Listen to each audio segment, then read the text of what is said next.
தமிழகம் எங்கும் கிளைகள் கொண்ட Annamal institute of hotel management and hospital management படிப்பில் சேர்வதற்கான அட்மிஷன் நடைபெறுகிறது. திருப்பத்தூர் மாவட்டம் வாணியம்பாடி தனியார் மகளிர் கல்லூரியில் நடைபெற்ற விளையாட்டு விழாவில் மாணவிகள் நிகழ்த்திய சாகசங்கள் பார்வையாளர்களை வெகுவாக கவர்ந்தது. திருப்பத்தூர் மாவட்டம் வாணியம்பாடியில் உள்ள தனியார் கல்லூரியில் 32ஆம் ஆண்டு விளையாட்டு விழா நடைபெற்றது. இதில் சிறப்பு அழைப்பாளர்களாக சர்வதேச motorcycle champion Mohammed Riyan, முன்னாள் பெண்கள் கிரிக்கெட் வீராங்கனை, தெற்கு ரயில்வே முதன்மை கண்காணிப்பாளர் பேபி ஷகிலா ஆகியோர் பங்கேற்றனர்.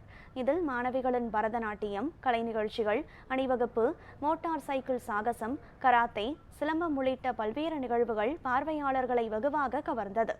இதில் தேசிய விளையாட்டு தினத்தை நினைவு கூறும் வகையில் 600 மாணவிகள் ஒன்று திரண்டு பிரம்மாண்ட ஹாக்கி மட்டையை உருவாக்கி அசத்தினர்.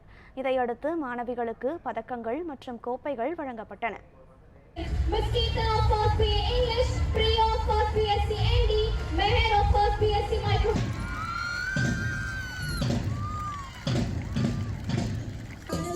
அணிவகுப்பை சிறப்பிக்கும் வகையில்